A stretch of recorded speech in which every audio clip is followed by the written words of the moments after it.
Ταινιοθήκη και το 13ο Φεστιβάλ Πρωτοποριακού Κινηματογράφου παρουσιάζουν για πρώτη φορά στην Ελλάδα ένα μεγάλο αφιέρωμα στο έργο του σκηνοθέτη Ράντου Ζούντε με την υποστήριξη της πρεσβείας της Ρουμανίας. Η ρετροσπεκτίβα περιλαμβάνει 9 μεγάλου μήκους και 4 μικρού μήκους ταινίες του. Ο Ζούντε είναι ένας από τους σημαντικότερους εκπροσώπους του σύγχρονου ρουμανικού κινηματογράφου και ένας από τους πιο ενδιαφέροντες Ευρωπαίους δημιουργούς. Έχει βραβευτεί με χρυσή άρκτο στο Βερολίνο για την ταινία του Ατυχές πείδημα ή Παλαβό πορνό, με αργυρή άρκτο για το Άφεριμ, κρυστάλλινη σφαίρα στο φεστιβάλ του Κάρλο Βιβάρι και 2 φορές στο Λοκάρνο. Το έργο του Ζούντε χαρακτηρίζεται από έναν μοναδικό συνδυασμό μαύρου χιούμορ, αιχμηρού κοινωνικοπολιτικού σχολιασμού, ιδίως απέναντι στον σύγχρονο καπιταλισμό και κριτικού στοχασμού απέναντι στη ρουμανική ταυτότητα και ιστορία. Ο Ρουμάνος σκηνοθέτης δεν ηφησυχάζει, πειραματίζεται διαρκώς με καινοτόμες αφηγηματικές δομές που συνδυάζουν μυθοπλασία, ντοκιμαντέρ και δοκιμιακή γραφή. Ήρθε στην Αθήνα για το αφιέρωμα στο έργο του και το Euronews μίλησε μαζί του. You have experimented with different genres and forms in your cinema, from The Tube with a Cat to your recent film essays. Which is your main concern? I think I'm interested in many things, and it's a bit difficult to summarize. But let's say that if I have to compress my answer, I would say I'm interested mostly that the film offers a description of something, depends on the film, a description which is made with the language of cinema, and this description cannot made with other languages. So that's the main thing. If the cinema, that's my question, can bring something new, or at least relatively and in partly new, to the discussion of that topic. Sharp social observation and commentary are always present in your films. What is your intention? Could we dream of a better world or a better social system? We can dream of anything. It's no problem. I think when you say sharp social things, well, I don't know how sharp they are. And the I would not even call them satirical elements, but mostly comic, maybe humorous in some cases.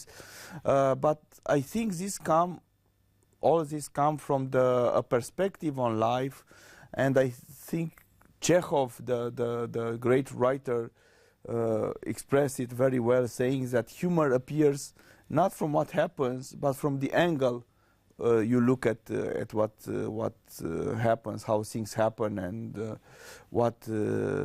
and it's connected always to people. I think it's difficult to say that a tree is humorous. Maybe it's humorous because it reminds us something human.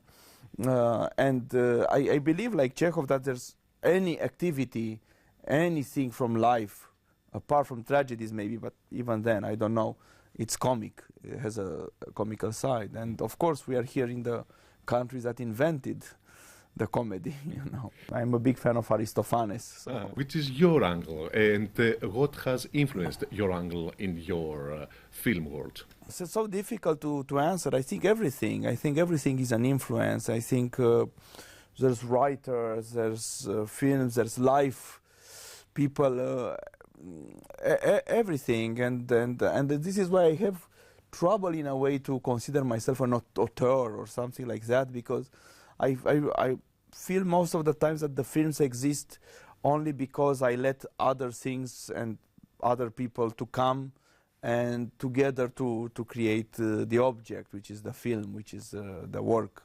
Your cinematic form always changes. You are interested more in what? First of all, I'm interested in everything. I think everything is interesting. Or if you want, I don't know, this of course is the same to say that nothing is interesting. Cioran, the Romanian philosopher, the French philosopher of Romanian origin, said something that he says, my objection against science is that this world doesn't deserve to be known. You know? But I'm on the opposite. I have the feeling that everything needs to be explored, and cinema can really depict or deal with everything. and I think this is a big problem for cinema today, not only for cinema, is how relevant a film could be for the others, for the other people. And I never have an answer to that. I forgot to answer you when you ask why the form changes. It's for two reasons. Because first of all, I believe the form is as important as the topic, is part of the essence of the film. And secondly is because I have an inability to stay with one style. I don't have a style. I don't. I embrace everything. After so many awards and recognition, is it easier now to make a film? Depends how you see. In some cases, yes, it's true. There's a bit more interest in some places, in some organizations, for some producer, for some actors, for what I do. On the other hand, not really, because sometimes the films are too experimental, so people say, oh, we don't want, because you don't make that much money. Cinema is, like Isidore Sou said, the industry of money and stupidity. So I think he's right on both cases. In the same time, technologically, some films, not everything, of course, is possible to be made. Now with this technology, with light cameras. My last two feature films, which I'm now in post-production, are shot with iPhone.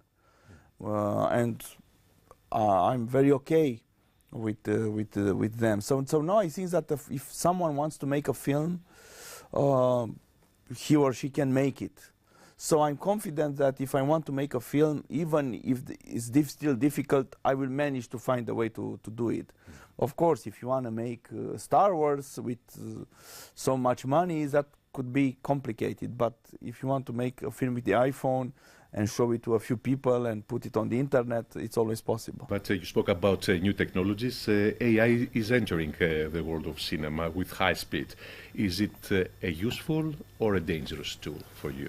Both, I think. And in the last film I've done, in Dracula, it's a Dracula film, I use a lot of AI, helped by Vlajko Golča, who's a composer but also AI passionate.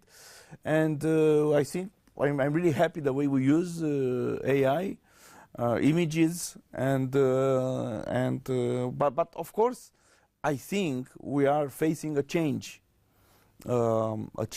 because of the new technologies of AI images, of all these things. First of all, from a philosophical perspective, there's a lot of changes that come with that I don't know how to understand and how to express them very well. And also aesthetical and production-wise. So I think cinema always had to adapt.